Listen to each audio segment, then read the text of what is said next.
Welcome to Eenadu ఈ Pratibha. This is Eshwar Kumar. ఈ వీడియోలో మనం జూలైకి సంబంధించినటువంటి కరెంట్ అఫైర్స్ని డిస్కషన్ చేస్తూ ఉన్నాం. సో చూద్దాం. ఇక్కడ ప్రధానంగా మనం చూసుకున్నటువంటి అంశం చూస్తే సముద్రానికి సంబంధించినటువంటి అంశం కనిపిస్తూ ఉన్నది. సో ఈ సముద్రానికి సంబంధించినటువంటి అంశం ఏంటి అంటే పేరులోనే ఉంది, సముద్రయాన్. సో సముద్రంలో యాత్ర చేయటం. సో ఇక్కడ యాత్ర ఏ విధంగా చేస్తారు అంటే ఇక్కడ సముద్రం ఏదైతే ఉన్నదో సముద్రం లోపలికి వెళ్ళి పరిశోధనలు చేస్తారు అండి. సో సముద్రంలో నీటి మట్టం నుంచి దాదాపు 6000 మీటర్ల వరకు లోపలికి వెళ్ళి ఈ పరిశోధన చేసేటువంటి ప్రాజెక్టే సముద్రయాన్ అనేటువంటి project. So government of India start చేయడం జరిగింది అండి.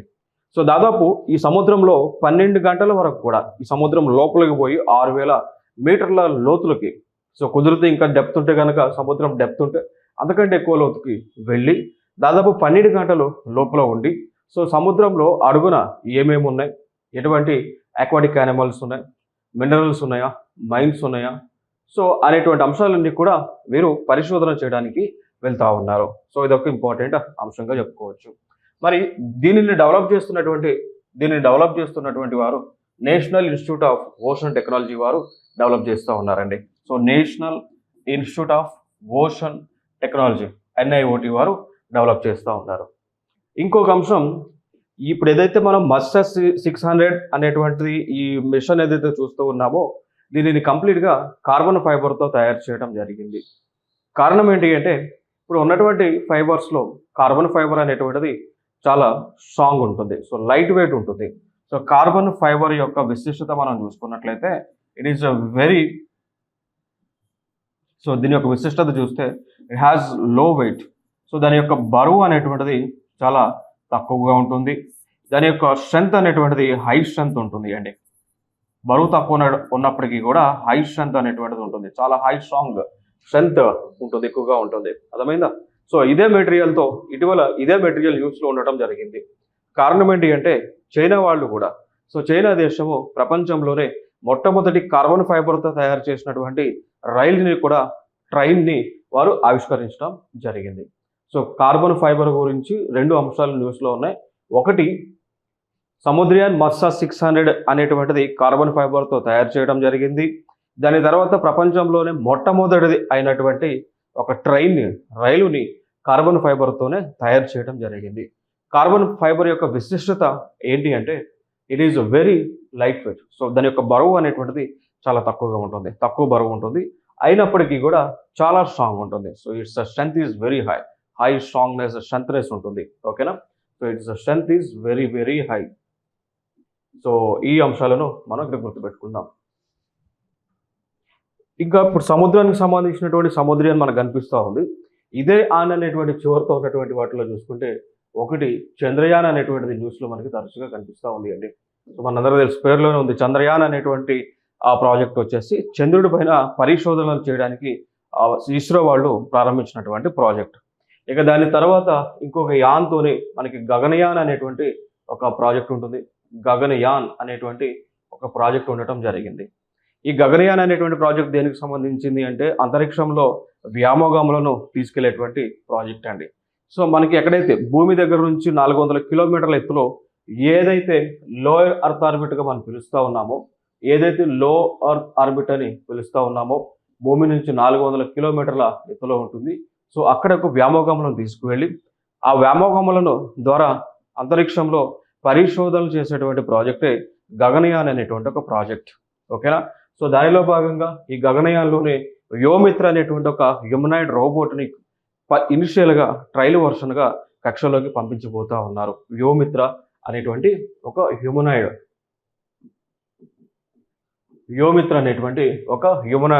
హ్యూమనాయిడ్ రోబోటిక్ డివైస్ని పంపించబోతా ఉన్నారు. ఇంకొక అంశం చూద్దాం. అంగవైకల్య ధృవీకరణకు రంగుల కార్డులను కేంద్ర ప్రభుత్వం ఇస్తూ ఉంది అండి. సో అంగవైకల్యం వారినే మనం అంటాము దివ్యాంగ్స్ అంటాం. సో దివ్యాంగులు అంటాం. సో ఈ దివ్యాంగులు ఎవరైతే ఉన్నారో సో వారికి సంబంధించి అంటే వారికి ఎంత పర్సంటేజ్ అంగవైకల్యం ఉంది అని నిర్ధారించిన తర్వాత ఆ యొక్క నిర్ధారణ ప్రకారం వారికి డిఫరెంట్ కలర్స్తో కార్డులను ఇచ్చేటువంటి కార్యక్రమాన్ని కేంద్ర ప్రభుత్వం ప్రారంభించడం జరిగింది అండి. సో ఈ పథకాన్ని అంటే లైక్ ఈ యొక్క పథకాన్ని ప్రారంభించినటువంటి మంత్రిత్వ శాఖ మనం చూసుకుంటే కేంద్ర సామాజిక న్యాయం మరియు సాధికార శాఖ వారు ప్రారంభించారు. సో దీన్ని మనం అంటాము దీన్ని మనం పిలుస్తాము, ఈ మినిస్ట్రీనే ministry of social justice and empowerment అని మనం పిలవటం జరిగిందండి. అర్థమైనా? సో ఎంపవర్మెంట్ అని మనం పిలుస్తూ ఉంటాం. సో వీరే ఈ యొక్క అంగవైకల్యానికి సంబంధించి ధృవీకరణ పత్రాలు ఇచ్చేదానికి రకరకాల రంగులతో కార్డులని ఇవ్వబోతా ఉన్నారు. సో ఫర్ ఎగ్జాంపుల్ అంగవైకల్యం గనక 40% లోపు ఉంటే వారికి వైట్ కార్డుని ఇవ్వబోతా ఉన్నారు. సో వైట్ కలర్లో ఉండేటువంటి కార్డుని ఇవ్వబోతా ఉన్నారు. ఇఫ్ ఇన్ కేస్ అంగవైకల్యం కనుక 40 నుంచి 80% వరకు ఉంటే కనుక వారికి ఎల్లో కలర్ కార్డ్స్ని ఇస్తారు, పసుపు రంగు కార్డులను ఇవ్వటం జరుగుతూ ఉంది. ఓకేనా? సో అంగవైకల్యం 40% లోపు ఉంటేనేమో వైట్ కలర్ కార్డు ఇస్తారు, 40 to 80% ఉంటే కనుక వారికి ఎల్లో కలర్ కార్డుని ఇస్తారండి. ఇక దాని తర్వాత అంగవైకల్యం 80% ఉంటే కనుక 80 కానీ అంతకంటే ఎక్కువ ఉంటే వారికి బ్లూ కలర్ కార్డులను ఇచ్చేటువంటి కార్యక్రమాన్ని చేస్తూ ఉంటారు. సాధారణంగా ఏ గవర్నమెంట్ పథకానికైనా జనరల్గా అర్హత సాధించాలి అంటే వారి యొక్క అంగవైకల్యం అనేటువంటిది 40% కంటే ఎక్కువ ఉండాలి. సో 40% కంటే తక్కువ ఉంటే వారిని అంటే అంగవైకల్యం ఉన్నప్పటికీ కూడా ఇప్పుడు ఫర్ ఎగ్జాంపుల్ మనకి పెన్షన్ రావాలి అనుకోండి, అంగవైకల్యం కింద పెన్షన్ రావాలి అంటే వారికి అంగవైకల్యం అనేటువంటిది 40% కంటే ఎక్కువ ఉంటేనే వస్తూ ఉంటుంది, వారికి వస్తూ ఉంటుంది ఈ పెన్షన్ సంబంధించింది 40%. సో 40% లోపు అంగవైకల్యం ఉన్నప్పటికీ కూడా బట్ మేజర్ కేసెస్లో కన్సిడర్ చేయరు. ఓకే, సో ఇదొక అంశాన్ని గుర్తుపెట్టుకోండి. మళ్ళీ దీంట్లోనే టెంపరీ ఉంటాయి. దీంట్లోనే ఈ కార్డ్స్ ఇచ్చేదానికి కొన్ని టెంపరీ కార్డ్స్ ఉంటాయి, పర్మనెంట్ కార్డ్స్ ఉంటాయి. టెంపరీ కార్డ్స్ అంగవైకల్యాన్ని నిర్ధారణకు సంబంధించి టెంపరీ కార్డ్స్ ఇస్తూ ఉంటారండి. సో టెంపరీ కార్డ్స్ ఇస్తూ ఉంటారు. ఇప్పుడు ఫర్ ఎగ్జాంపుల్ చెయ్య విరిగింది, అంగవైకల్యం వచ్చింది, పెన్షన్ కావాలి. సో చెయ్య విరిగింది అనేటువంటిది కొందరికి పర్మనెంట్ అవ్వకపోవచ్చు. ఒక 3-4 monthsలో మళ్ళీ చెయ్య విరిగినది కట్టుకుంటుంది, సెట్ అవుతుంది. సో ఆ 3-4 monthsకి పెన్షన్ రావడానికి ఈ టెంపరీ అంగవైకల్యం కార్డులను ఇస్తూ ఉంటుంది ప్రభుత్వం. సో వారికి ఇంకా చెయ్య సెట్ అయిపోయిన తర్వాత మంచిగా అయితే ఇక వాళ్ళకి ఈ టెంపరీ కార్డులను రద్దు చేస్తారండి. టెంపరీ కార్డులను రద్దు చేయడం జరిగింది. లేదు అంగవైకల్యం లైక్ పోలియో వైరస్ వచ్చో ఇంకేదో వచ్చో అంగవైకల్యం అనేటువంటిది పర్మనెంట్గా ఉంది అనుకోండి, వాళ్ళకి పర్మనెంట్ కార్డులను ప్రభుత్వము ఇస్తూ ఉంటుంది అండి. ఓకే, సో ఈ అంశాలను అయితే మనం గుర్తుపెట్టుకోవాలి. సో దీనికి సంబంధించి రాష్ట్ర ప్రభుత్వాలన్నిటికీ కూడా కేంద్ర ప్రభుత్వం స్ట్రిక్ట్ గైడ్లైన్స్ అనేటువంటిది ఇవ్వటం జరిగింది. కారణం ఏంటి అంటే ఇటీవల యూనియన్ పబ్లిక్ సర్వీస్ కమిషన్ ఏదైతే ఎగ్జామ్ నిర్వహిస్తూ ఉంటుందో సో దానిలో ఫేక్ ఫిజికల్లీ డిజేబుల్డ్ సర్టిఫికేట్ని సబ్మిట్ చేసి వాళ్ళు ఫిజికల్లీ హ్యాండిక్యాప్డ్ కింద రిజర్వేషన్ పొంది సివిల్స్లో ర్యాంక్ తెచ్చుకోవడం జరిగింది. ర్యాంక్ వచ్చిన తర్వాత వారు జాబ్లో జాయిన్ అయ్యారు. దాని తర్వాత అంటే లైక్ మనందరం చూస్తూ ఉన్నాం, పూణేకి చెందినటువంటి ఒక ఐఏఎస్ ఆఫీసర్. సో వారు అంగవైకల్యం లేనప్పటికీ కూడా ఉన్నట్టు సర్టిఫికేట్ తెచ్చుకొని ఆ రిజర్వేషన్ కింద జాబ్ సాధించడం జరిగింది. జాబ్ సాధించిన తర్వాత ఆవిడ ఎట్లా పోయారంటే నాకు గవర్నమెంట్ ఇచ్చే వెహికల్ వద్దు, నాకు ఆడి కారు నాకు ఆ వెహికల్ కావాలని చెప్పి డిమాండ్ చేస్తే అదంతా కూడా ఇష్యూ అవడం జరిగింది. సో ఫైనల్గా ఆవిడ సబ్మిట్ చేసినటువంటి సర్టిఫికేట్ ఏదైతే ఉందో ఫేక్ అని తెలిసింది. దాంతోపాటు ఆవిడ ఒక ఫేక్ క్యాస్ట్ సర్టిఫికేట్ని కూడా సబ్మిట్ చేయడం జరిగింది. ఈడబ్ల్యూఎస్ సర్టిఫికేట్ లైక్ ఈ క్రిమిలేయర్కి సంబంధించి సర్టిఫికేట్ కూడా సబ్మిట్ చేయడం జరిగింది. ఓకేనా? సో అందుకని ఎంక్వైరీ చేసిన తర్వాత యూపీఎస్సీ వాళ్ళు ఆమెని కంప్లీట్గా యూపీఎస్సీ నుంచి డిస్క్వాలిఫై చేశారు, జాబ్ని డిస్మిస్ చేశారు. దాంతోపాటు ఆవిడపైన క్రిమినల్ కేసులు కూడా యూపీఎస్సీ వాళ్ళు ఫైల్ చేయడం జరిగింది. సో ఇట్లా ఈ ఫేక్ సర్టిఫికేట్స్ తీసుకొని జాబులకు అటెండ్ అవ్వటము లేదా గవర్నమెంట్ నుంచి వచ్చేటువంటి బెనిఫిట్స్ పొందుతున్నారు కాబట్టి అందుకోసం government of India strict norms అనేటువంటివి అన్ని రాష్ట్ర ప్రభుత్వాలకి ఇవ్వటం జరిగింది. ఈవెన్ ఆంధ్రప్రదేశ్ కానీ తెలంగాణ కానీ ఈ నామ్స్ అనేటువంటివి ఇచ్చారు అండి. ఇంకొక అంశం మనం చూద్దాం. ఇప్పుడు ఏదైతే ఈ అంగవైకల్యానికి సంబంధించినటువంటి కార్డ్స్ నేను చెప్తా ఉన్నానో ఇది ఒక ప్రోగ్రామ్ ద్వారా, ఇది ఒక వెబ్సైట్ ద్వారా ప్రభుత్వం తెలంగాణలో అదేవిధంగా ఆంధ్రప్రదేశ్లో రన్ చేస్తూ ఉన్నారు. దాన్నే మనం అంటాము సదరం అంటామండి. దాన్ని మనం పిలుస్తాము సదరం అనేటువంటి కాన్సెప్ట్. సో సదరం అనేటువంటి కాన్సెప్ట్తో తెలంగాణ ఆంధ్రప్రదేశ్ ప్రభుత్వాలు కూడా అంగవైకల్యానికి సంబంధించినటువంటి పరీక్షలను నిర్ధారణ చేస్తూ ఉన్నారు. చేసిన తర్వాత సర్టిఫికేట్ అనేటువంటిది వారికి ఇస్తారు. ఓకే, సో పర్సంటేజ్ని బట్టి దాని తర్వాత ఫర్దర్గా గవర్నమెంట్ ఇచ్చేటువంటి ప్రోగ్రామ్స్కి ఎలిజిబుల్లా ఇన్ఎలిజిబుల్లా దీని ద్వారా డిసైడ్ అవుతూ ఉంటుంది అండి. ఓకేనా. సో సదరం సర్టిఫికేట్ అనేటువంటిది జనరల్గా వారు ఎవ్రీ 2 monthsకో 3 monthsకో స్లాట్ ఒకటి ఓపెన్ చేస్తారు. ఆ స్లాట్ ఓపెన్ చేసినప్పుడు ఆన్లైన్లో బుక్ చేసుకున్న తర్వాత మనకి ఒక టైం అండ్ డేట్ ఇస్తారు. ఆ టైం అండ్ డేట్ ఇచ్చినప్పుడు మనం ఎక్కడైతే హాస్పిటల్లో బుక్ చేసుకుంటామో హాస్పిటల్లో ఉన్నటువంటి డాక్టర్ దగ్గరికి మనం రీచ్ అయితే వాళ్ళు పరీక్షలు చేసి మనకి అంగవైకల్యం ఎంత ఉంది అనేటువంటి పర్సంటేజ్ని వారు ఇవ్వడం జరుగుతూ ఉంది. ఇది ఒక ఇంపార్టెంట్ ఏరియాగా గుర్తుపెట్టుకోండి. నెక్స్ట్ అంశం చూద్దాం. ఇంకొక అంశం, ఒక ప్రీవియస్ ఇయర్ క్వశ్చన్ కూడా రావడం జరిగింది. ఏ ప్రీవియస్ ఇయర్ క్వశ్చన్ వచ్చిందంటే, జనరల్గా ఇప్పుడు ఎవరైతే ఈ అంగవైకల్యం ఉంటుందో, సో ఫిజికల్లీ డిజేబుల్డ్ పర్సన్స్ ఉంటారో, సో వారికి కేంద్ర ప్రభుత్వం ఒక పదముతో పిలవండి అని చెప్పేసి రాష్ట్రాలన్నిటికీ కూడా గైడ్ లైన్స్ ఇచ్చింది. ఆ వర్డ్ ఏంటి అంటే దివ్యాంగ్ అనేటువంటి పేరుతో అండి. ఓకేనా. సో దివ్యాంగ్ అనేటువంటి పేరుని పిలవండి అని అన్ని రాష్ట్ర ప్రభుత్వాలకు కేంద్ర ప్రభుత్వం ఆర్డర్స్ ఇవ్వడం జరిగింది. ఇది ఒక ప్రీవియస్ ఇయర్ క్వశ్చన్. ఇంకొక అంశం చూద్దాం.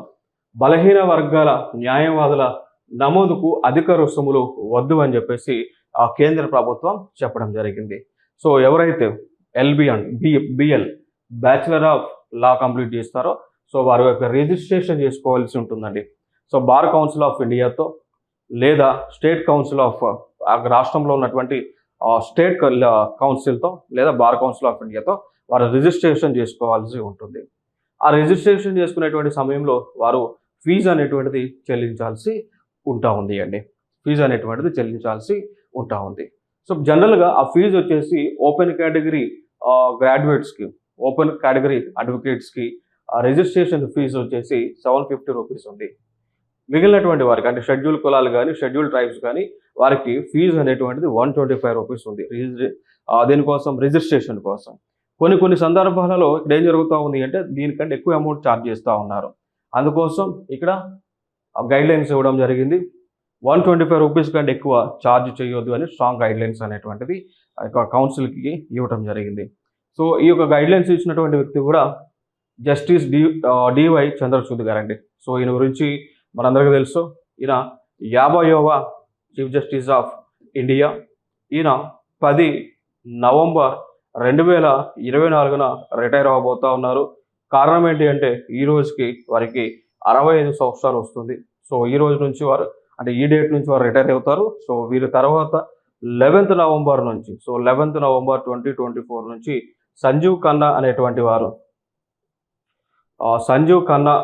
వారు చీఫ్ జస్టిస్ ఆఫ్ ఇండియాగా ఛార్జ్ తీసుకోవడం జరుగుతుంది. సో వారు 51st CJIగా ఛార్జ్ అయితే తీసుకోవడం జరుగుతూ ఉంది అండి. ఓకే, సో ఇవి ప్రధానంగా మనం మాట్లాడుకోవచ్చు. ఇదే సంజీవ్ ఖన్నా గారు గతంలో ఎగ్జిక్యూటివ్ చైర్మన్గా పనిచేశారండి. ఇదే సంజీవ్ ఖన్నా గారు గతంలో ఎగ్జిక్యూటివ్ చైర్మన్గా పనిచేశారు. దేనికి సంబంధించి పనిచేశారు అంటే నల్సా అనేటువంటి ఒక అథారిటీ ఏదైతే ఉందో, so national legal service authority అని చెప్తూ ఉంటాం. సో ఈ నేషనల్ లీగల్ సర్వీస్ అథారిటీకి ఎగ్జిక్యూటివ్ చైర్మన్గా సంజీవ్ ఖన్నా గారు వర్క్ చేస్తూ ఉన్నారు. ఓకే, సో ఇదొక ఇంపార్టెంట్ ఏరియాగా గుర్తుపెట్టుకోండి. ఇంకొక అంశం, వికసిత్ భారత్ అట్ 2047 భారతదేశంలో అంతా కూడా ట్రైనింగ్ అవుతోంది. మనం ఎక్కడ చూసినా కానీ ఈ బోర్డులు కనిపిస్తూ ఉన్నాయి. వికసిత్ భారత్ 2047 అనేటువంటిది ఈ నినాదాలు ఎక్కడ చూసినా కూడా మీకు రోడ్ల పైన ఫ్లెక్సీలు ఎక్కడ పడితే అక్కడ కనిపిస్తూ ఉన్నాయి. సో దీనికి సంబంధించిన అంశం ఏంటో ఒకసారి మనం చూద్దాం. ఇక్కడ వికసిత్ భారత్ అంటే ఏంటి అంటే డెవలప్డ్ ఇండియా అని. సో వికసిత్ భారత్ దీని యొక్క మీనింగ్ ఏంటి అంటే డెవలప్డ్ ఇండియా ఎప్పటికీ 2047వ సంవత్సరానికి అని ఇది దాని మీనింగ్. ఇప్పుడు మనకి కంట్రీస్ 3 టైప్స్ ఉంటాయి ఇన్ జనరల్గా. దేశాలని ఇంటర్నేషనల్ మానిటరీ ఫండ్ వారు, అదేవిధంగా వరల్డ్ బ్యాంక్ వారు మూడు రకాలుగా విభజన చేశారు. వరల్డ్ బ్యాంక్ అయినా కానీ, ఇంటర్నేషనల్ మానిటరీ ఫండ్ అయినా కానీ దేశాలని మూడు రకాలుగా విభజన చేశారు. ఒకటి అండర్ డెవలపింగ్ అని, డెవలపింగ్ అని, డెవలప్డ్ అని చెప్పేసి మూడు రకాల దేశాలు ఉంటాయండి. ఈ డెవలప్డ్ కంట్రీస్కి ఎగ్జాంపుల్గా తీసుకున్నట్లయితే ఒకటి United states of America, Russia లాంటి దేశాలు డెవలప్డ్ కంట్రీ ట్యాగ్ లైన్ని పొందడం జరిగిందండి. ఓకేనా. So developed country tag line పొందాయి. ఒకటి ఫర్ ఎగ్జాంపుల్ యుఎస్ఏ, రష్యా లాంటి దేశాలు డెవలప్డ్ కంట్రీ ట్యాగ్ లైన్ని పొందాయి. అంటే అభివృద్ధి చెందినటువంటి దేశాలు, ఆల్రెడీ అభివృద్ధి చెందినటువంటి దేశాలు. డెవలపింగ్ కంట్రీస్ కింద ఉన్నటువంటి దేశాలు మనం ఎగ్జాంపుల్గా తీసుకున్నట్లయితే ఒకటి మన భారతదేశం, సో ఇండియా, దాంతోపాటు చైనా. సో చైనా కూడా డెవలపింగ్ కంట్రీ అండి. చైనా డెవలప్డ్ కంట్రీ కాదు, డెవలపింగ్ కంట్రీ. ఈ స్టేటస్ ఉంది. సో భారతదేశానికి ఉన్నటువంటి స్టేటస్ ఏంటి అంటే డెవలపింగ్ కంట్రీ స్టేటస్ ఉంది. సో అభివృద్ధి చెందుతున్నటువంటి దేశం అనేటువంటి ట్యాగ్ లైన్ అయితే మనకు ఉంది. అండర్ డెవలపింగ్ కంట్రీస్, సో డెవలప్మెంట్కి ఎటువంటి నోచుకోలేనటువంటి దేశాలు. ఫర్ ఎగ్జాంపుల్గా తీసుకుంటే లైక్ మనకి ఈ ఆఫ్రికా కాంటినెంట్లో ఉన్నటువంటి దేశాలు సొమాలియా అని, నైజర్ అని, దాని తర్వాత నైజీరియా అని.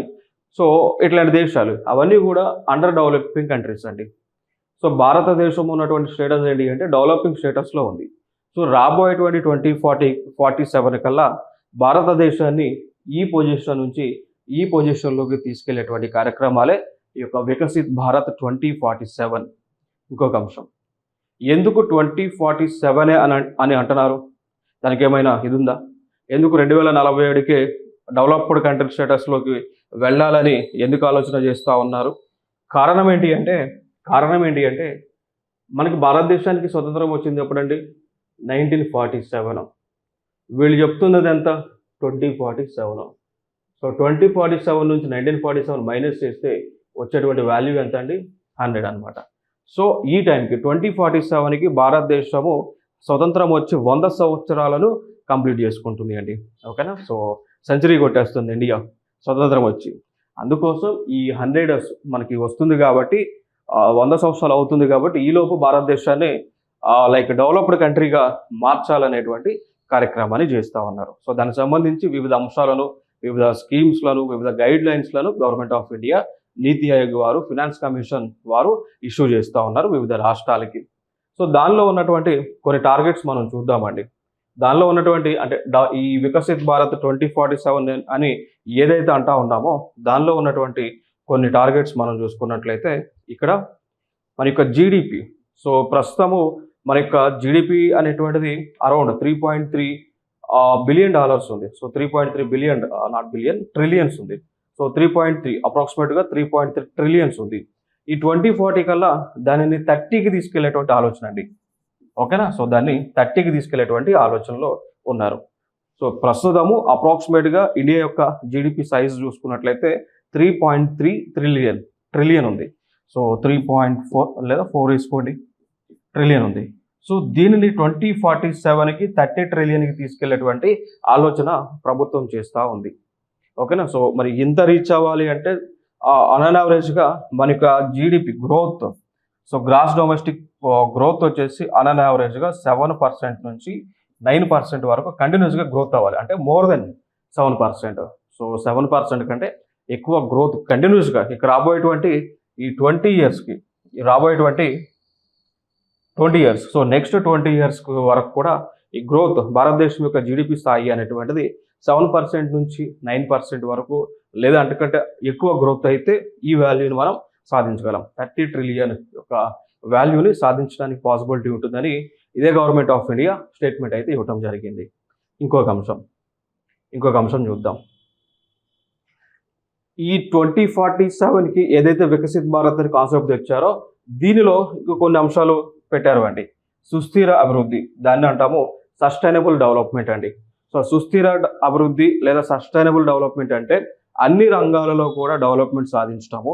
ఆ జరిగినటువంటి డెవలప్మెంట్ అనేటువంటిది ఫ్యూచర్ జనరేషన్స్కి ఉపయోగపడే విధంగా ఉండేటువంటి కార్యక్రమాలండి. సో సస్టైనబుల్ డెవలప్మెంట్ అంటే ఏంటి అంటే రాబోయేటువంటి తరాలకు ఎటువంటి ఇబ్బంది జరగకుండా గ్రోత్ అనేటువంటిది ముందుకు తీసుకుపోవటం, దాన్ని సస్టైనబుల్ డెవలప్మెంట్ అని పిలుస్తూ ఉంటారండి. ఫ్యూచర్ జనరేషన్స్కి ఇంపాక్ట్ చేయకుండా ఆ గ్రోత్ని ముందుకు తీసుకెళ్లేటువంటి కార్యక్రమం చేస్తారు అన్ని రంగాల్లో కూడా, అన్ని రంగాలను కలుపుకుంటూ. నెక్స్ట్ ఆర్థిక వృద్ధి, సో ఎకనామిక్ డెవలప్మెంట్, సామాజిక సమానత్వం, సో దాన్ని సోషల్ ఈక్వాలిటీ అంటాం. సో భారతదేశంలో ఉన్నటువంటి అన్ని ప్రజల మధ్య ఏకత్వాన్ని తీసుకురావడం, అందరిని కూడా ఈక్వల్ ఆపర్చునిటీని ఇచ్చుకుంటూ ఇక్కడికి రీచ్ అయ్యేటువంటి కార్యక్రమం. ఇంకొక అంశం చూద్దాం. మెటా క్రైమ్ అనేటువంటిది న్యూస్లో ఉంది కండి. మెటా క్రైమ్స్ అంటాం. So meta crimes, meta crime చూసుకున్నట్లయితే అంటే ఈ పదాలు ఇంపార్టెంట్, ఎందుకంటే ఇప్పుడు ఇది యాక్చువల్గా సైన్స్ అండ్ టెక్నాలజీకి సంబంధించినటువంటి అంశము. సో ఇవి అడుగుతూ ఉంటారు. సో ఇటీవల వార్తల్లో నిలిచినటువంటి మెటా క్రైమ్స్ అనేటువంటిది దేనికి సంబంధించింది అని అడుగుతూ ఉంటారు. సో ఇట్లాంటి క్వశ్చన్స్ వస్తూ ఉన్నాయి, ఎందుకంటే గతంలో కూడా మనం చూస్తున్నాం, కొన్ని క్వశ్చన్స్ అడిగి ఉన్నారు. లైక్ గ్రీన్ వాషింగ్ అంటే ఏంటి అని, గ్రీన్ వాషింగ్ అంటే ఏంటి ఇట్లా అడుగుతూ ఉన్నారు, ఎందుకంటే ట్రెండింగ్లో ఉన్నాయి అడుగుతూ ఉన్నారు. సో ఇప్పుడు మనకి ట్రెండింగ్లో ఉన్నది మెటా క్రైమ్స్ ట్రెండింగ్లో ఉంది. సో మెటా క్రైమ్ అంటే ఏంటి అంటే ఆన్లైన్ ద్వారా నేరాలను చేయటం. ఇప్పుడు cyber nothing but meta crime is nothing but cyber crime అండి. సో సైబర్ క్రైమ్కి అడ్వాన్స్డ్గా ఉన్నది మెటా క్రైమ్ ఇక్కడ. ఇప్పుడు సైబర్ క్రైమ్ అంటే ఏంటి? ఆన్లైన్లో నేరాలు చేయటం. ఆన్లైన్లో నేరాలు అంటే ఏంటి? ఫోన్లు హ్యాక్ చేయడమో, అకౌంట్లో ఉన్న డబ్బులు కొట్టేయటమో, మార్ఫింగ్ చేయటమో, ఇదంతా చేస్తూ ఉంటుంది. సైబర్ క్రైమ్ అంటాం దాన్ని. ఇక దానికి అడ్వాన్స్డ్గా మారింది ఇప్పుడు, ఎట్లా? మెటా క్రైమ్స్గా మారింది.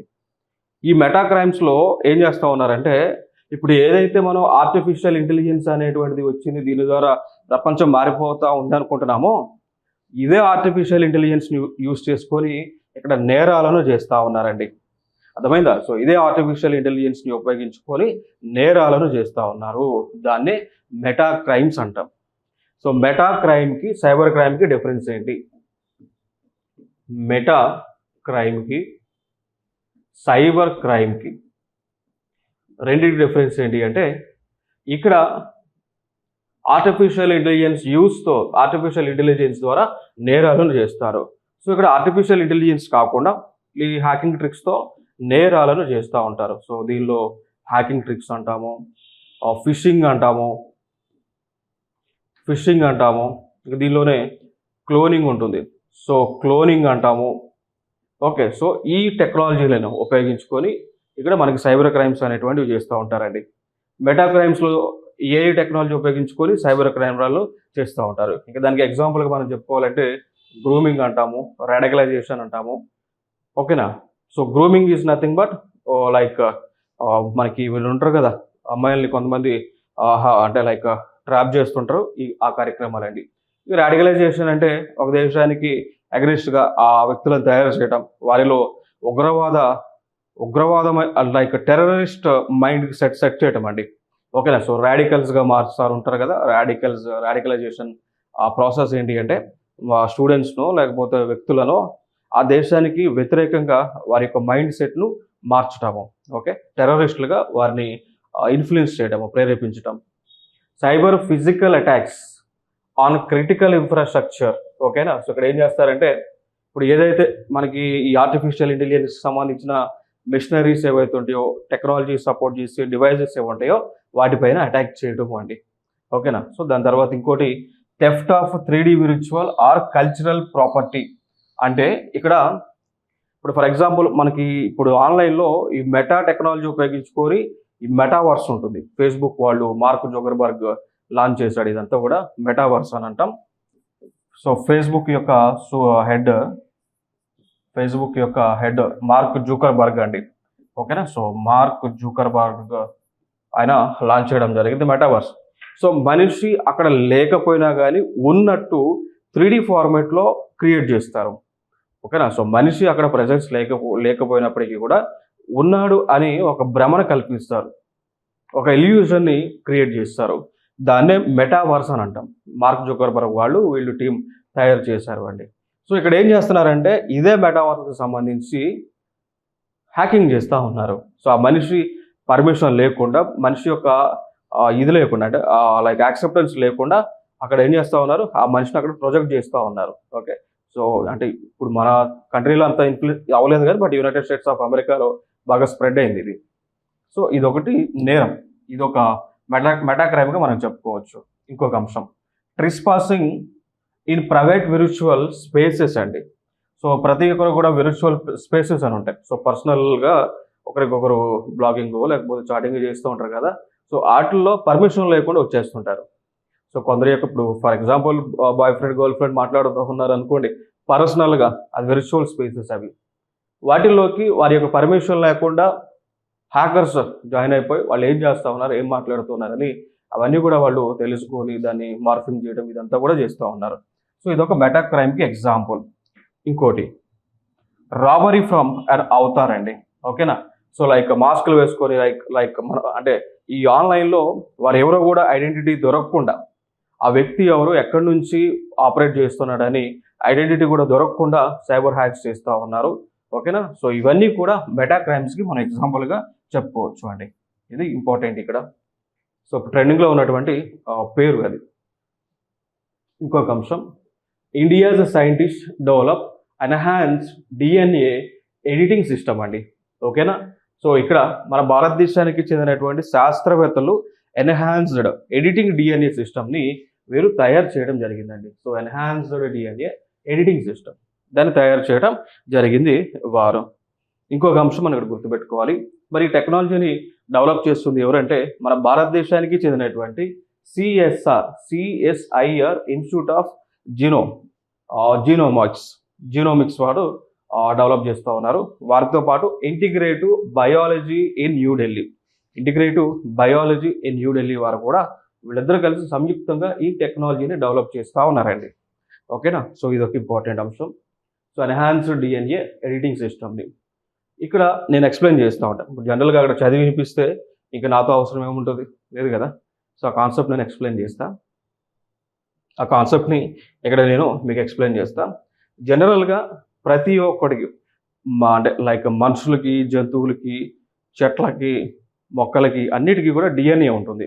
సో ఊపిరి ఉన్నటువంటి ప్రతి ఒక్క దానికి కూడా డిఎన్ఏ ఉంటుంది.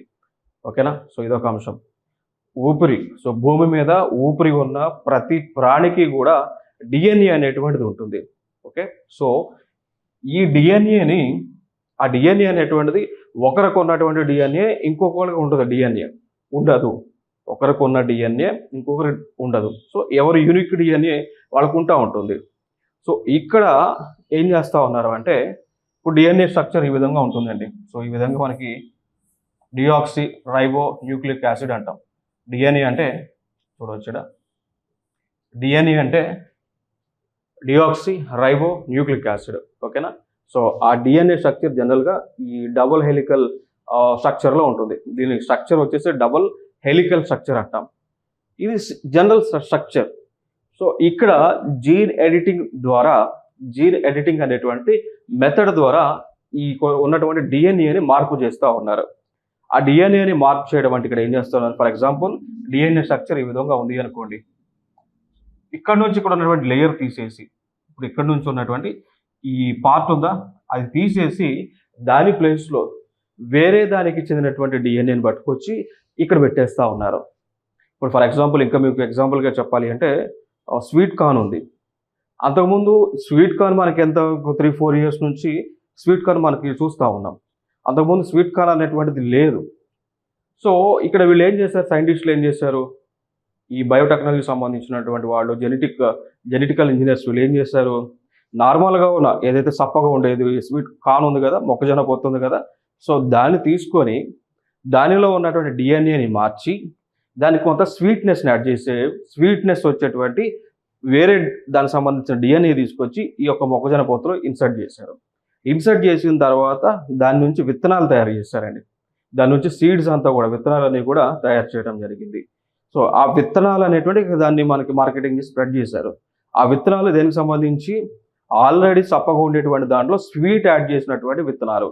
సో వాటిని స్ప్రెడ్ చేశారు, ప్రపంచ దేశం మొత్తం కూడా వ్యవసాయానికి అందించారు. సో వాటిని పండించిన తర్వాత దగ్గర నుంచి మనకి స్వీట్నెస్, మొక్కజొన్న పొత్తులో స్వీట్నెస్ అనేటువంటిది వచ్చింది.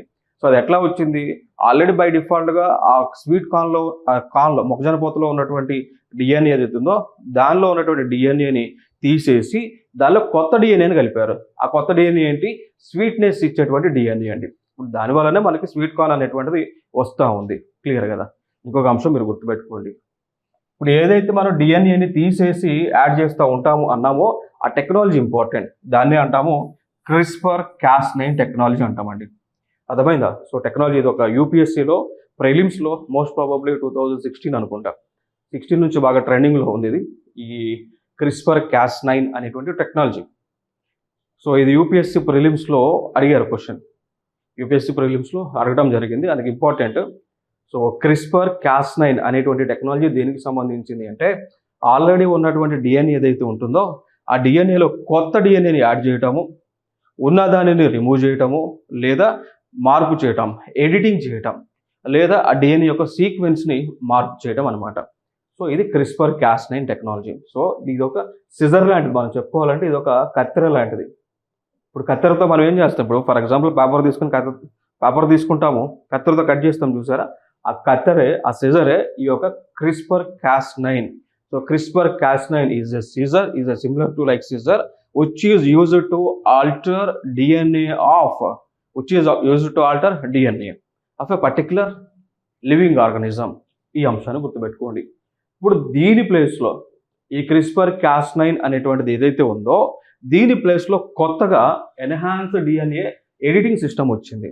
దాని పేరే FN-Cas9 అంటాం. దాని పేరే FN-Cas9 అండి. దీని యొక్క విశిష్టత ఏంటి అంటే జనరల్గా ఇది ఒక ఎంజైమ్, FN-Cas9 అనేటువంటిది ఒక ఎంజైమ్ అండి. దీనిని ఒక బ్యాక్టీరియా నుంచి తయారు చేస్తూ ఉంటారు. ఆ బ్యాక్టీరియా పేరే ఫ్రాన్సిల్లా నోవిసీడా. చూడండి ఇక్కడ ఫ్రాన్సిల్లా నోవిసీడా మీకు ఇక్కడ ఇమేజ్లో కనిపిస్తున్నటువంటి బ్యాక్టీరియా అదండి. సో ఇక్కడ ఇమేజ్లో ఉన్నటువంటి బ్యాక్టీరియాని ద్వారా తీసుకొని ఈ బ్యాక్టీరియాతో మన యొక్క డిఎన్ఏ ఏదైతే ఉందో దాన్ని ఎడిటింగ్ చేస్తారు.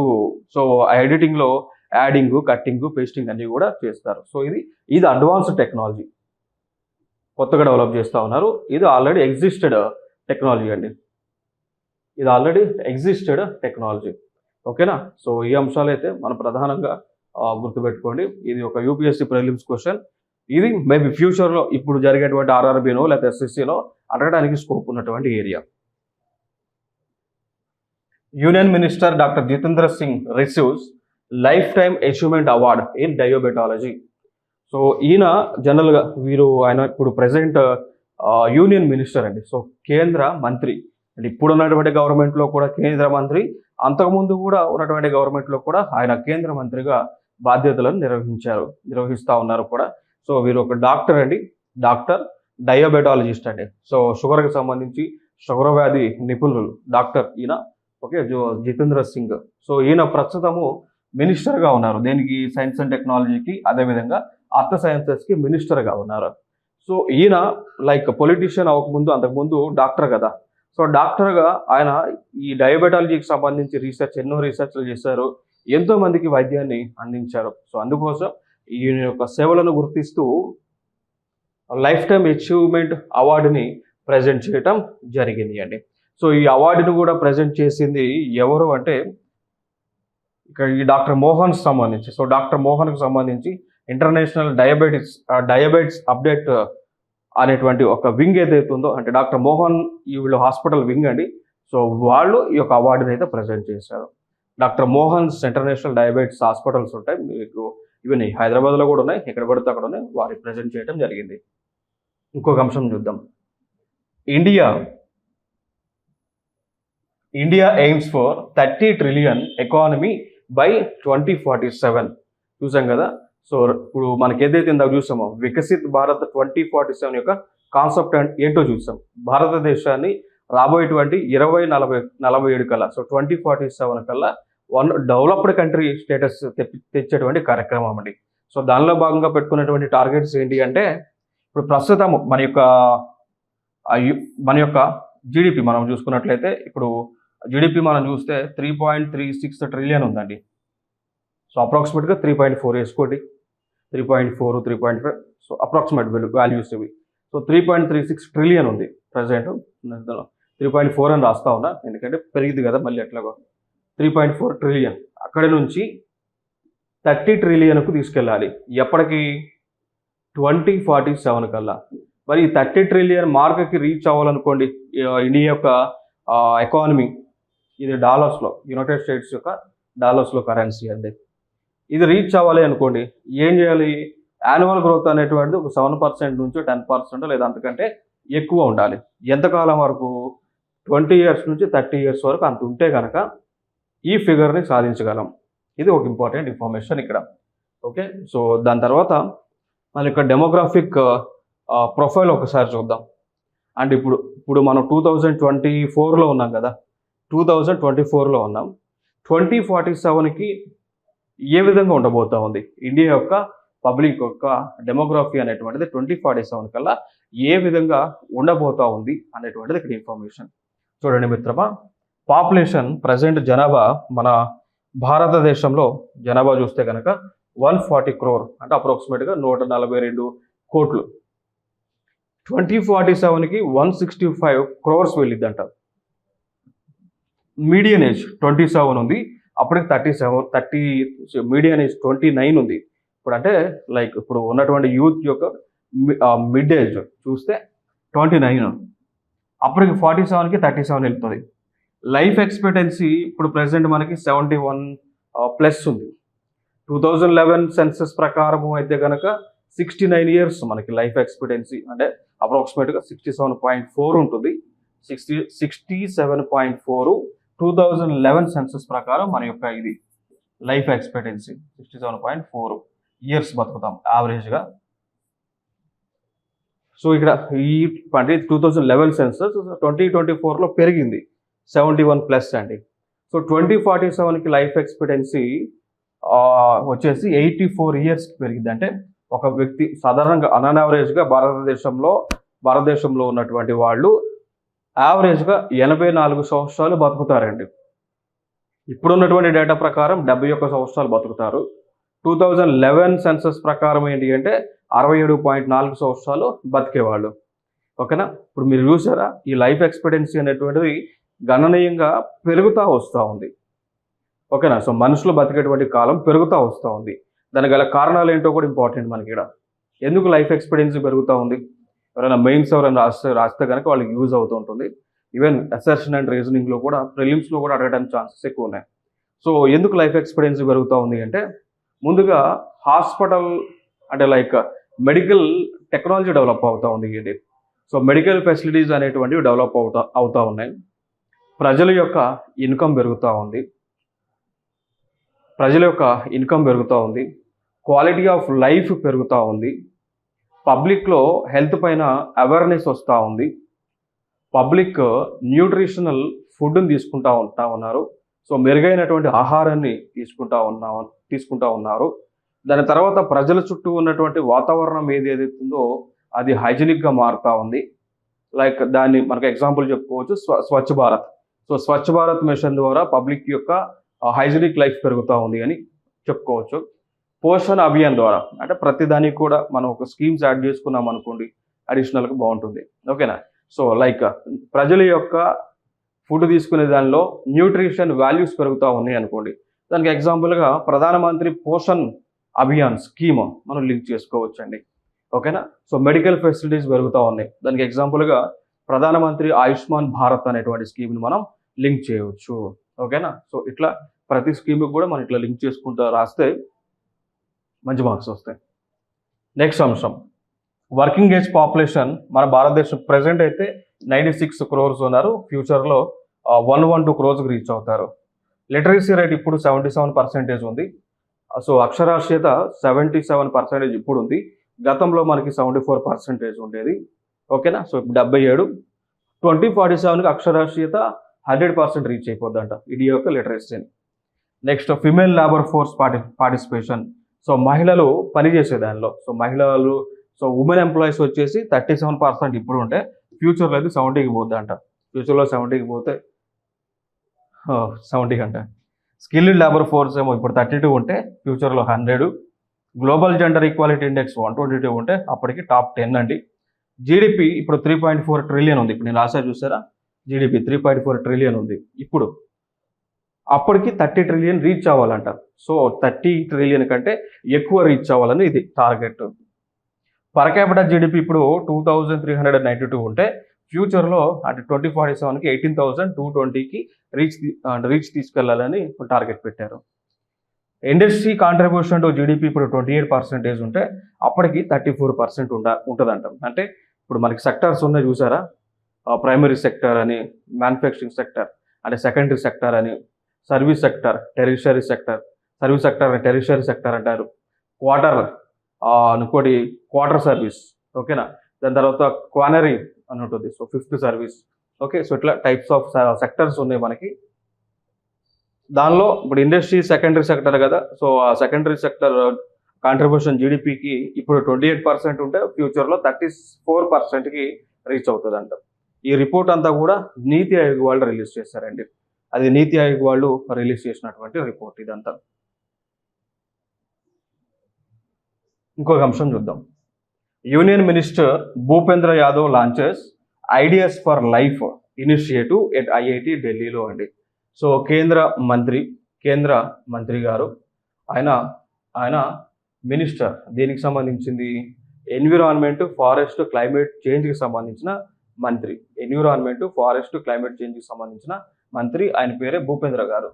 సో భూపేంద్ర యాదవ్ గారు ఆయన ఒక ప్రాజెక్ట్ను లాంచ్ చేశారు.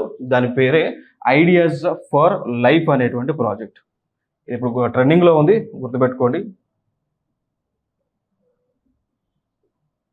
ప్రాజెక్ట్ వచ్చేసి ఐడియాస్ ఫోర్ తీసేసి నేను దీంట్లో ఫర్ అన్నట్టు, ఇది ఫర్ లైఫ్ అండి.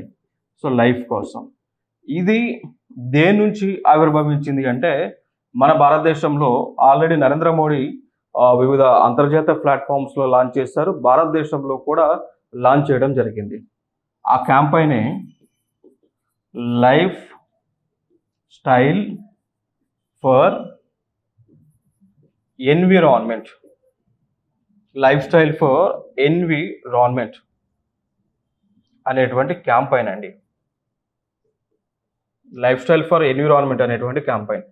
సో దీన్నే అంటాము లైఫ్ క్యాంపైన్గా పిలుస్తారండి. సో దీన్ని అంటాము లైఫ్ క్యాంపైన్ అని పిలుస్తుంటారు.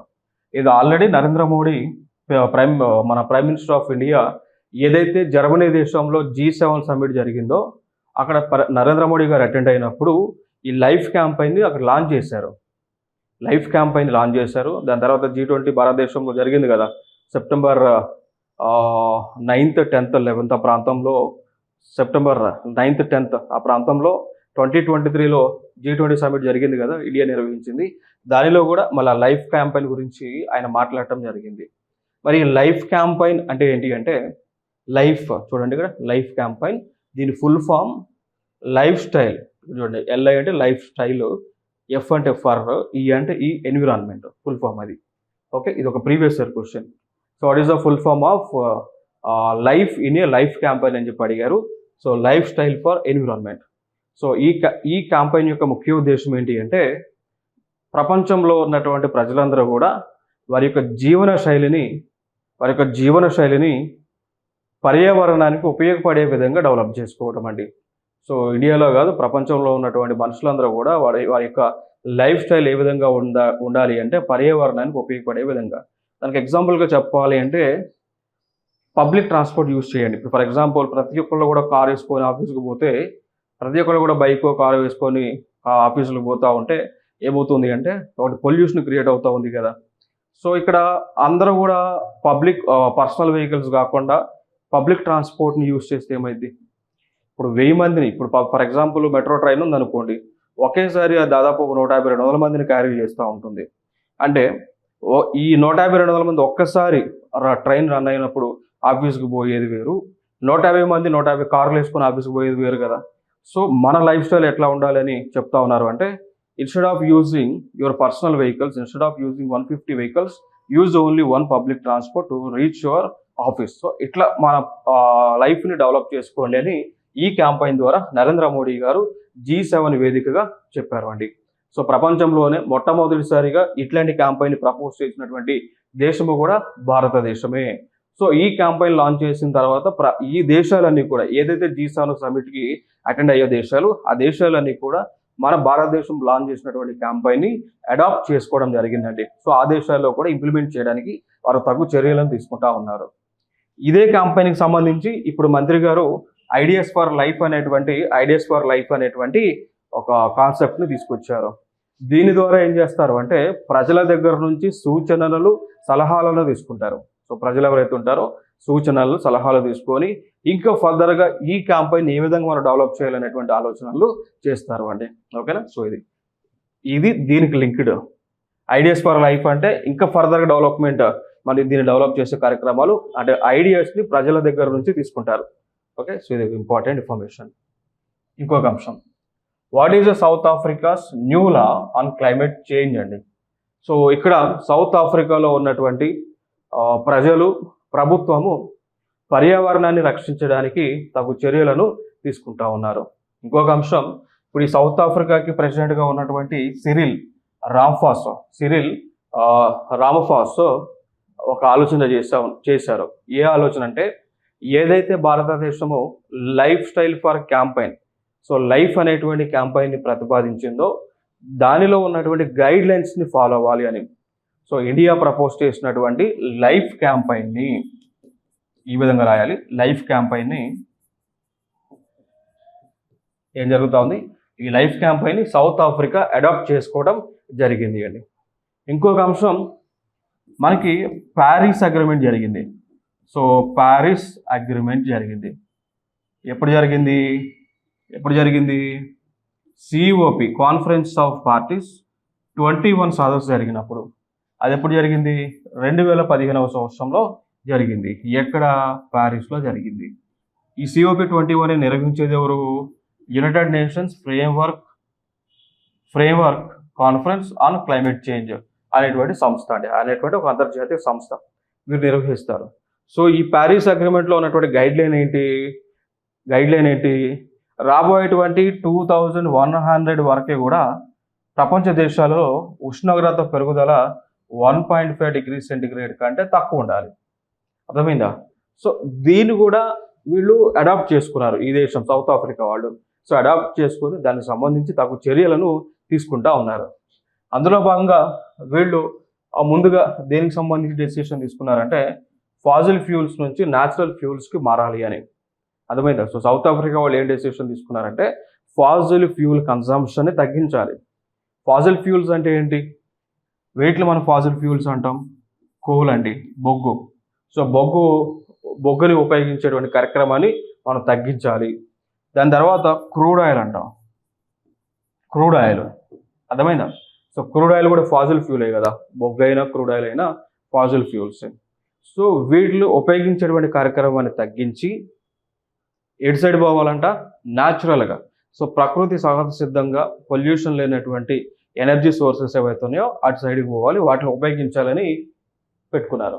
సో పొల్యూషన్ క్రియేట్ చేయనివి, పర్యావరణానికి మేలు చేసేటువంటి వనరులు ఏంటి చెప్పండి? ఒకటి solar energy. So solar energy వల్ల మనకి ఎటువంటి పొల్యూషన్ ఉండదు, విద్యుత్ ఉత్పత్తి అయింది. ఓకేనా? సో పొల్యూషన్ ఫ్రీ ఎనర్జీస్, వనరులు ఇవన్నీ కూడా.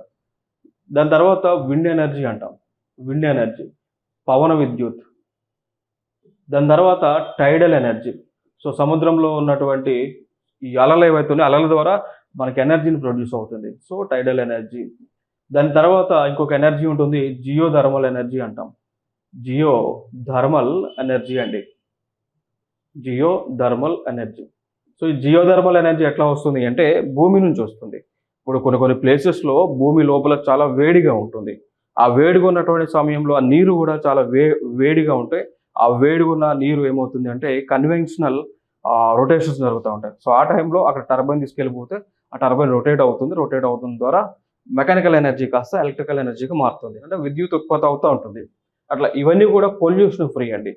సో ఇక్కడ నుంచి కోల్, క్రూడ్ ఆయిల్ యూజ్ చేసేటువంటి కాన్సెప్ట్ నుంచి వీటి వైపు మరలటమే వీళ్ళు సౌత్ ఆఫ్రికా వాళ్ళు లాంచ్ చేసినటువంటి క్యాంపెయిన్. క్లియర్ కదా? India to host men's Asia cup cricket in 2024. So దానిలో నేను ఎక్స్ప్లెయిన్ చేయడానికి ఏమీ లేదు, ఫ్యాక్చువల్ ఇన్ఫర్మేషన్ అది. సో భారతదేశము మెన్స్ ఏషియా కప్ని 2025లో నిర్వహించబోతా ఉంది, అంతే, ఇంకా ఏం లేదు అక్కడ. ఇంకా మీకు చెప్పాలి అంటే ఇక క్రికెట్ కాబట్టి క్రికెట్ సంబంధించిన కొన్ని అంశాలు చెప్పమంటే చెప్తా. అవి ఐసీసీ, బీసీసీఐ. ఐసీసీ అంటే ఇంటర్నేషనల్ క్రికెట్ కౌన్సిల్, దానికి చైర్మన్గా అంటే ఐసీసీ యొక్క ప్రెసిడెంట్గా మన ఇండియాకి చెందినటువంటి జైషా అవబోతా ఉన్నాడు. అది కూడా 1 డిసెంబర్ 2024 నుంచి ఛార్జ్ తీసుకుంటాడండి. ఓకేనా. సో 1 డిసెంబర్ 2024 నుంచి ఇంటర్నేషనల్ క్రికెట్ కౌన్సిల్కి ప్రెసిడెంట్గా జైషా ఛార్జ్ తీసుకుంటాడు. ఈ జైషా ఎవరు అంటే అమిత్ షా కొడుకు, ఇప్పుడు కేంద్ర హోంమంత్రి ఎవరైతే ఉన్నారో తన యొక్క కుమారుడు జైషా. ఓకేనా. సో ఇదే జైషా గతంలో బీసీసీఐకి సెక్రటరీగా కూడా పనిచేశాడు. ఈ బీసీసీఐకి ప్రస్తుత ప్రెసిడెంట్ వచ్చి Roger Binny. Okay, so Roger Binny. So ఆయన ప్రస్తుతం ప్రెసిడెంట్గా ఉన్నారు. ఇంకా దాని తర్వాత ఫుల్ ఫామ్స్ ఇంపార్టెంట్. ఇప్పుడు ఆర్ఆర్బి లాంటివి, ఎస్ఎస్సి లాంటి ఎగ్జామ్స్లో ఫుల్ ఫామ్స్ అడుగుతారు. What is the full form for BCCI, what is the full form for ICC అని వాటి యొక్క ఫుల్ ఫామ్స్ అడుగుతారు ఈ ఎగ్జామ్స్లో. ఓకే, సో అట్లా ఫుల్ ఫామ్స్ కావాలి అంటే BCCI full form board of control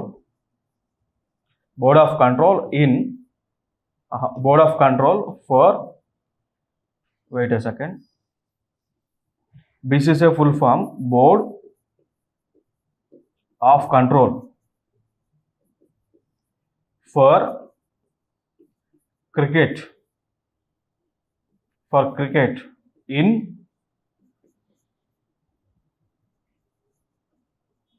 India. So ఇది ఫుల్ ఫామ్ అండి. ఓకేనా. So BCCI full form already అడిగి ఉన్నారు, అందుకే నేను చెప్తా ఉన్నాను, అడిగి ఉన్నారని already. So full form board of control for cricket in India. ఇంకొక అంశం చూద్దాం. SpaceX Polaris Dawn mission అండి. ఓకేనా. సో ఇక్కడ స్పేస్ ఎక్స్ వాళ్ళు ఒక మిషన్ లాంచ్ చేశారు. దాని పేరే పోలారిసిస్ డాన్ మిషన్. స్పేస్ ఎక్స్ వాళ్ళు తెలుసు కదా. ఇప్పుడు స్పేస్ ఎక్స్ ఎవరిది? Elon Musk.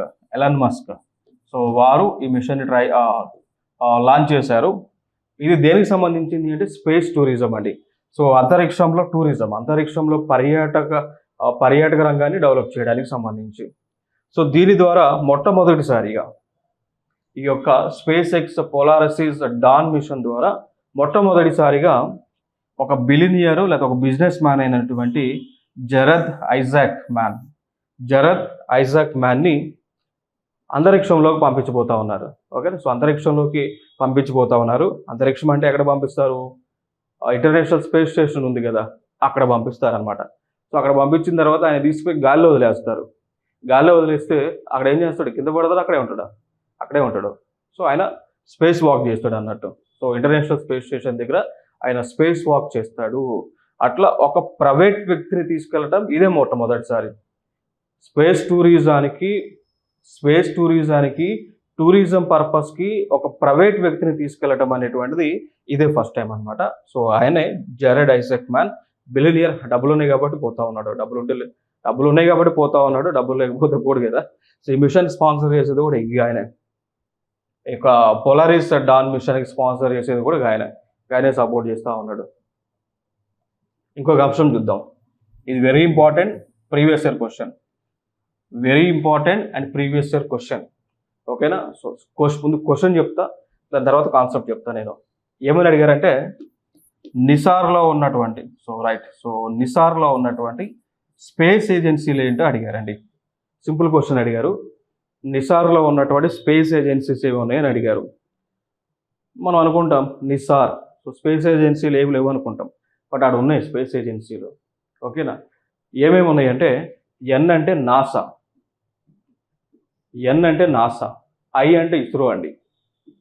ఓకేనా. సో నాసా, ఎన్ అంటే నాసా, ఐ అంటే ఇస్రో. ఇంకా SAR అంటే సింథటిక్ అపర్చర్ రాడార్ అండి. సో సింపుల్గా ఆ ఎగ్జాంపుల్ ఏమని ఇచ్చారంటే నిసార్లో ఉన్న స్పేస్ ఏజెన్సీలు ఏమేమి ఉన్నాయని అడిగారు.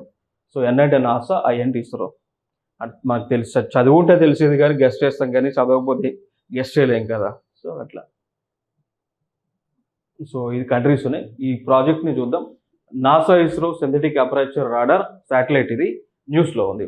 సో దీనిని ఫిబ్రవరి 2025కి లాంచ్ చేసేటువంటి కార్యక్రమం చేస్తూ ఉన్నారు. సో ఫిబ్రవరి 2025కి ఇండియాకి చెందినటువంటి ఇండియన్ స్పేస్ రీసెర్చ్ ఆర్గనైజేషన్, నాసాకి చెందినటువంటి నాసా, యుఎస్ఏకి చెందినటువంటి నాసా, సో వీళ్ళు లాంచ్ చేయబోతూ ఉన్నారు.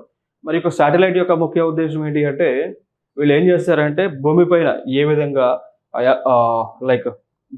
ఏ విధంగా భూమిపైన ఉంది, అట్మాస్ఫియర్ అను, లేకపోతే వాటర్ సర్క్యులేషన్ అను, హైడ్రలాజికల్ సైకిల్ అనో ఏ విధంగా ఉంది అనేటువంటిది వీళ్ళు పరిశోధన చేస్తారు. దాంతోపాటు భూమిపైన గ్లేషియర్ మూమెంట్ ఎట్లా ఉంది.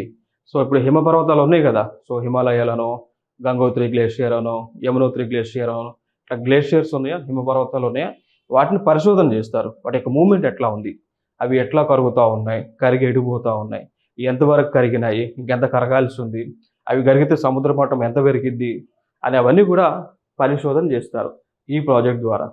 ఇంకొక అంశం వాల్కనిక్ యాక్టివిటీ అండి. సో ఈ యొక్క అగ్నిపర్వతాల విస్ఫోటనం ఏ విధంగా ఉంది, ఎక్కడెక్కడ అగ్నిపర్వతాలు విస్ఫోటనం జరిగేటువంటి ఆస్కారం ఉంది, అవన్నీ కూడా వీళ్ళు తెలుసుకుంటారండి. ఇప్పుడు ఇండోనేషియా దగ్గర అగ్నిపర్వతాలు ఉన్నాయి, ఆస్ట్రేలియా దగ్గర అగ్నిపర్వతాలు ఉన్నాయి. ఇక దాని తర్వాత రింగ్ ఆఫ్ ఫైర్ అని అంటారు. రింగ్ ఆఫ్ ఫైర్ అండి, ఓకేనా. సో ఇది వెరీ ఇంపార్టెంట్ ప్లేస్ ఇది. సో మన భూమి పైన, సో ప్రపంచంలోనే అత్యంత ఎక్కువ భూకంపాలు, తుఫానులు, అర్త్క్వేక్స్, భూకంపం, సో భూకంపము, తుఫాన్లు, అగ్నిపర్వతాలు విస్ఫోటనం ప్రపంచంలోనే ఎక్కువగా ఏ ప్లేస్లో జరిగింది అంటే రింగ్ ఆఫ్ ఫైర్లో జరిగిద్దండి. సో భూమిపై వచ్చేటువంటి ఆల్మోస్ట్ 100% అనుకుంటే 100%లో 70 to 80% భూకంపాలు కానీ అగ్నిపర్వతాల యొక్క విస్ఫోటనం కానీ ఈ ప్రాంతంలో జరిగిద్ది. క్లియర్ కదా. సో ఈ ప్రాంతం ఎక్కడ ఉంటుందంటే, ఇప్పుడు ఫర్ ఎగ్జాంపుల్ నేను మీకు చెప్తాను, లేదంటే ఇటు చూద్దాం. మన వరల్డ్ మ్యాప్ చూడొచ్చు. అప్పుడు నేను ఒక గూగుల్ ఓపెన్ చేస్తాను. ఓకే, సో ఇప్పుడు ఫర్ ఎగ్జాంపుల్ నేను చెప్తా ఉన్నా. ఇప్పుడు మ్యాప్ గీసేదానికంటే, ఇప్పుడు ఇది నార్త్ అమెరికా, సౌత్ అమెరికా ఉంటుంది కదా, ఇటుపక్క అండి. So north America, south America ఈ పక్క. ఇంకా అటుపక్కకు పోతే మనకి ఏమొస్తుంది, జపాను, ఆస్ట్రేలియా ఉంటుందా. సో జపాను, ఆస్ట్రేలియా ఈ ప్రాంతం, ఇటు సైడ్ చూస్తే south America, north America, south America ఈ ప్లేస్ మధ్యలో ఉంటుంది చూసారా. సో ఆ ప్లేస్ అంతా దాన్ని రింగ్ ఆఫ్ ఫైర్ అని అంటారు. నేను ఇది ఓపెన్ అయితే మీకు మ్యాప్ అయితే చూపించేది. సో మ్యాప్లో మీరు వరల్డ్ మ్యాప్ కనుక చూస్తే కనుక ఈ జపాన్ ఐలాండ్స్ ఏవైతే ఉన్నాయో, జపాన్ తీరం వెంబడంతా కూడా ఆ ప్రాంతాన్ని రింగ్ ఆఫ్ ఫైర్గా పిలుస్తారు. కారణం ఏంటి అంటే, ఈ ప్రాంతం అంతా కూడా టెక్టానిక్స్ యాక్టివిటీ ద్వారా ఏర్పాటైంది. సో ఈ టెక్టానిక్ యాక్టివిటీ ద్వారా ఏర్పాటైనటువంటి ప్రాంతం ఇదంతా కూడా ఏం జరిగింది అంటే, అక్కడ ఆ ఏరియా అంతా కూడా 2 ప్లేట్స్ మధ్య ఉన్నటువంటి ఏరియా. మీరు వరల్డ్ జియోగ్రఫీ చదివి మీకు అర్థమై ఉండేది.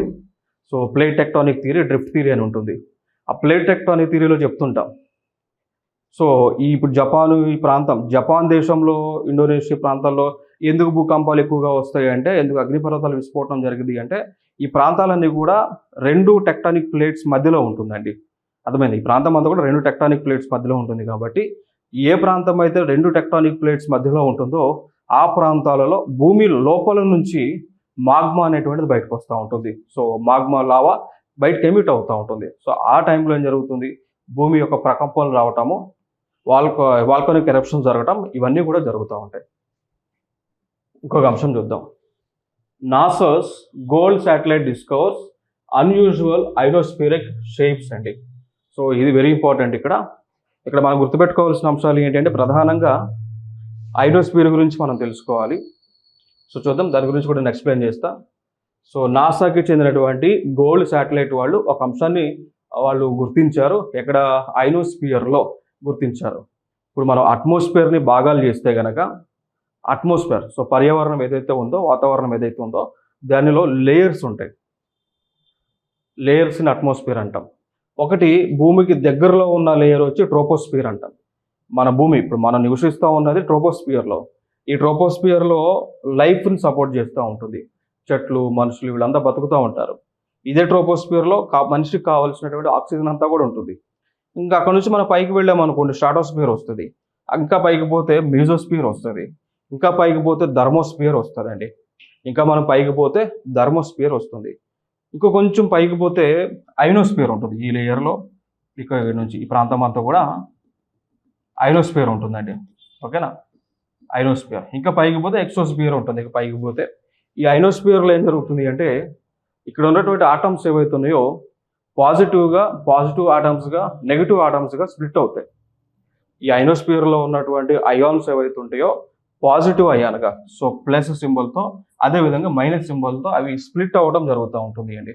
ఇక్కడ చూడవచ్చు ఐనోస్ఫియర్ అంటే this layer which is mostly made up of electrically charged plasma are gas is very important for radio message to travel.